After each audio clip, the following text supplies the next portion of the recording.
Perhaps you have been paying close attention to Ukraine's remarkable mission to destroy every Russian oil refinery that it can reach.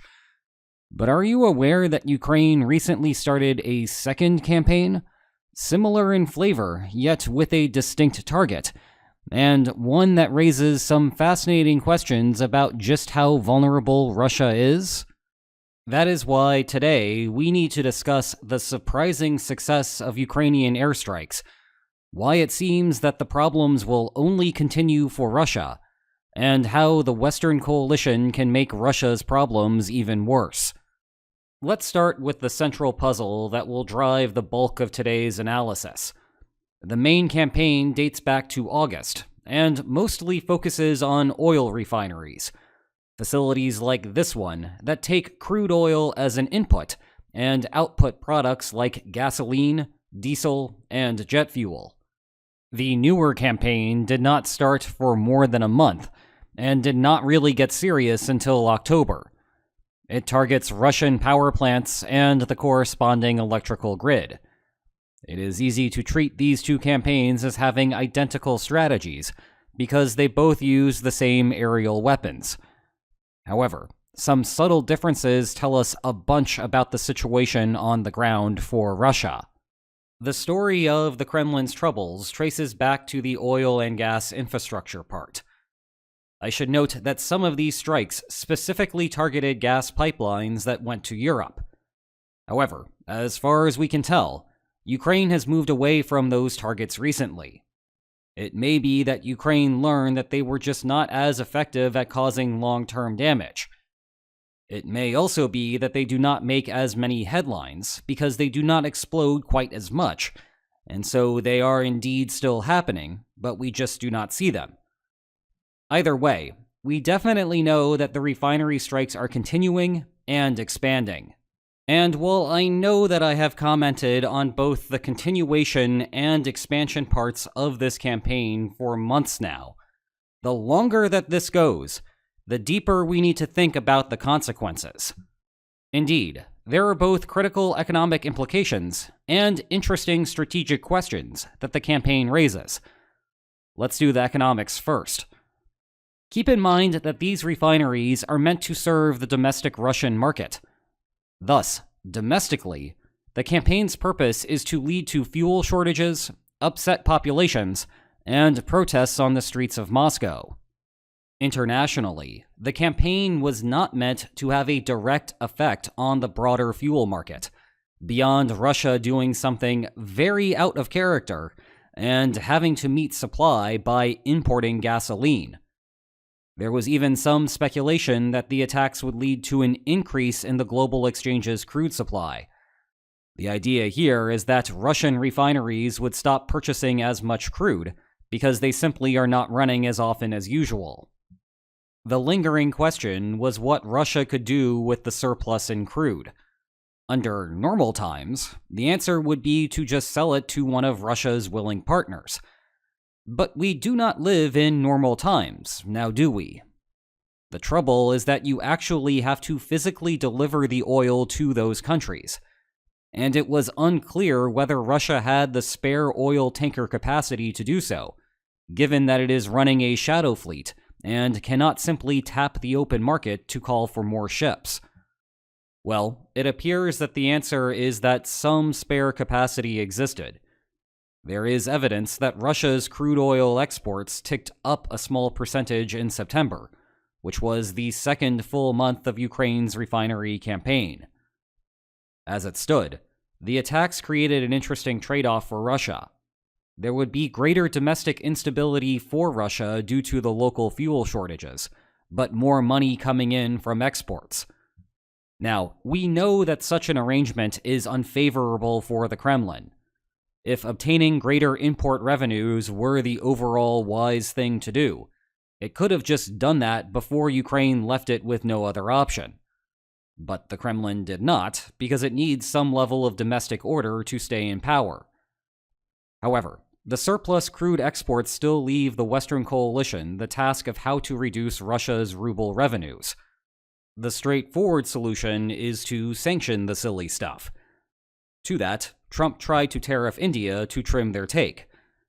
But as we discussed months ago when that started, the low-level sanction that Trump implemented would not be enough to push India off the Russian drip. Where there has been more success is with the recent sanctions against the financial arms of Russia's oil sector. Yes, it took a while for the Trump administration to finally implement them, but they are working.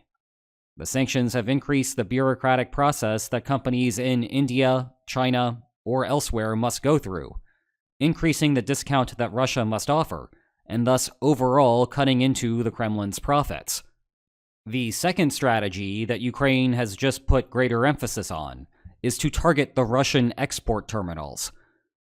The crude leaving the country actually has to leave the country. If you bomb the terminals where that normally happens, which is what Ukraine is doing, the crude will just start to pile up in Russia. Mostly this happens along the Black Sea and the Baltic Sea. The Black Sea, of course, is easier to bomb to oblivion because it is nearby. That leaves the Baltic, and the next major step that Europe could take. There is a choke point here, the Danish Straits, which connect the Baltic to the North Sea, and thus the rest of the world. If Europe really wanted to, it could stop all of the Russian oil shipments passing through there. The one slight problem with this strategy is that blockades run counter to freedom of navigation principles and are generally considered acts of war. As a result, Europe would need to get creative in how it would implement what would, definitely not be a blockade. There is a legitimate pathway here that does not simply try to legalese its way out of specifically singling out Russia. Any ship that passes through the straits is a legal liability to other ships and the infrastructure nearby. Case in point, those undersea cables that dragged anchors have accidentally destroyed. The standard way to solve the problem is to require all ships to carry insurance. Basically, the same solution that is mandated for drivers on the road. So, you institute a rule that all ships passing through the straits have insurance. Any ships that are suspected of not having insurance may be stopped and asked for proof of that insurance. This strategy works because one of the first sanctions imposed against Russia was to forbid Russian ships from purchasing insurance on Western markets, which just so happened to collectively hold something close to a monopoly. Russia resolved that problem by the government creating its own insurance scheme. Europe could therefore rule that it does not trust Russian insurance, and therefore forbid any ship from passing through without, say, a huge amount of money in escrow. Now, when I hear legally minded folks suggesting this solution, it often comes with a certain self-satisfaction with finding a loophole to solve the conundrum. However, let me be clear. This is putting lipstick on a pig. It is still a pig. The Kremlin is not going to find this legal trickery to be compelling. And if you are not sure about that, ask yourself, when was the last time an international law stopped Russia from doing something? Clever or not, at the end of the day, the scheme is still a de facto blockade of Russian ships. As such, the real question is whether Europe thinks that instituting the insurance requirement will lead to serious escalation with Russia. If so, you can bet that European capitals will be reluctant to implement the policy. That is basically the same story as any other serious measure throughout the war. But if all it will do is inconvenience Russia to the point that the Kremlin orders the Shadow Fleet to trade at the price cap, thereby opening the Western insurance market to those tankers, then it is a win. Please keep in mind that this is not a Putin is done scenario, but Russia needs cash to pay for its recruits. If the flow of money stops, or at least slows down, Russia cannot throw humanity into the grinder to push the front as it currently is. These numbers are then liable to stall out. Let's now switch to the strategic military implications here. We are still left with the puzzle of how, after almost 4 months, Russia has yet to figure out how to solve this problem. And, oh yeah, Ukraine is doubling down without any repercussions. Actually, if all this video focused on was the switch to targeting the electrical grid, then you might suspect that Russia had internalized the threat to refineries and rearranged its air defenses to protect its sensitive assets. Ukraine, then recognizing the Russian adaptation, reoriented its strikes to hit the unprotected electrical grid. Such strikes would not be, and indeed are not, as valuable as hitting refineries, of course. The reason that Ukraine targeted refineries in the first place is because there is a ton of explosive potential just sitting on the ground. As such, if Ukraine could deliver even a small explosive to the facility, it would inflict serious damage. Power plants and the electrical grid, in contrast, do not explode as much and are easier to repair. Moreover, oftentimes electricity can be rerouted from elsewhere in the system, reducing the overall effect on the Russian economy. But that is not what has happened. Ukraine is keeping pace on the refinery front. It is adding a second campaign on top of what it was already doing. So, what gives? Well, we live in the fog of war, so do not expect a clear answer here. But let me offer some possibilities.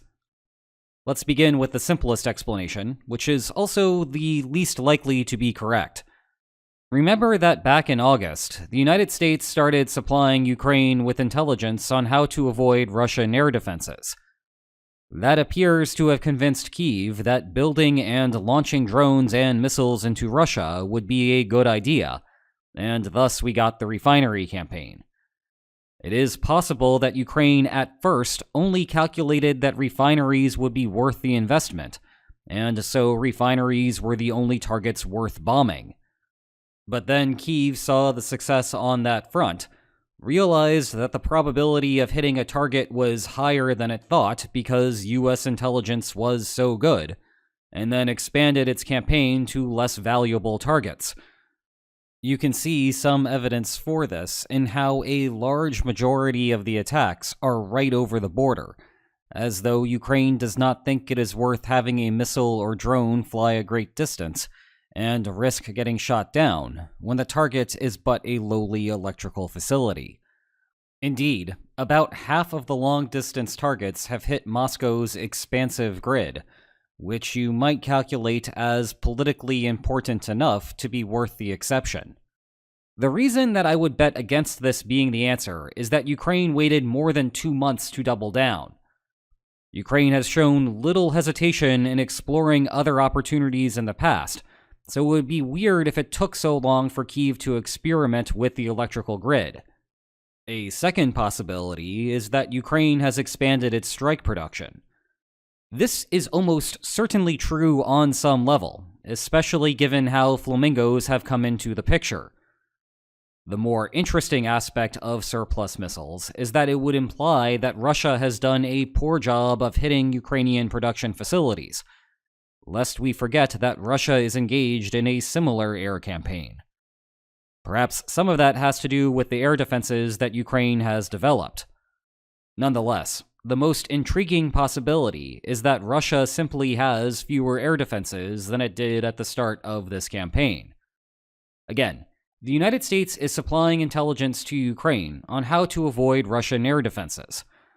It therefore stands to reason that the United States might also be telling Ukraine exactly where the Russian air defenses are located.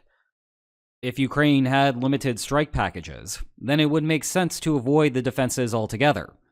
Why fight your way through fortifications when you could just go through the back door instead? However, let's imagine that you suddenly found yourself with an abundance of bombs. Then maybe you would want to switch to actively seeking out the air defenses. Sure, you will lose a large portion of your missiles and drones to those defenses. You are making their jobs super easy by going right at them. But the upshot for Ukraine is that doing so hedges against the possibility that one day the United States might pull support. In the meantime, it also reduces future failures in the main campaign whenever US intelligence is inaccurate. For the Western coalition, it directly degrades the types of defenses that Russia would need in case of a broader conflict. It also prevents Russia from sending air defenses to, say, Venezuela, despite suggestions to the contrary from a Russian lawmaker. Unfortunately, it is hard to draw a firm conclusion here, because we do not get the same quality of public feedback on air defense targeting as we do for the other types of strikes. We have very good data on Russian refinery strikes, because the explosions are massive, and ordinary Russians are oh so happy to give the West damage assessments by posting videos to Telegram. I am confident that this map is close to comprehensive, if not actually comprehensive. We have a decent idea of the electrical grid attacks because they somewhat explode, and also leave portions of Russia under blackout, though I am not as confident that this is the entire set of attacks on the electrical grid. In any case, getting good data on strikes to Russian air defenses is a pipe dream. The explosions are small, and the air defenses may be in the middle of nowhere. Of course, we get inconsistent reports on Ukraine destroying certain systems, but it is difficult to parse out whether this is happening on an ad hoc basis or is part of a grander but mostly unobserved strategy. Still, there is no philosophical question here. If an air defense unit is hit, but no one is there to post it to Telegram, is the air defense unit hit at all? It very much is, I assure you, because it will not be there tomorrow to defend against the next wave. And I would love nothing more than to be able to plot all of them on a map. Forget about lines. We are doing X's now. But we just do not know what is happening to the air defenses here. Meanwhile, you do know what is about to happen here. I am dropping some truth bombs in the form of 2 excellent books about the war. Check the video description for more information on them. And if you enjoyed today's video, then please like, share, and subscribe, and I will see you next time. Take care.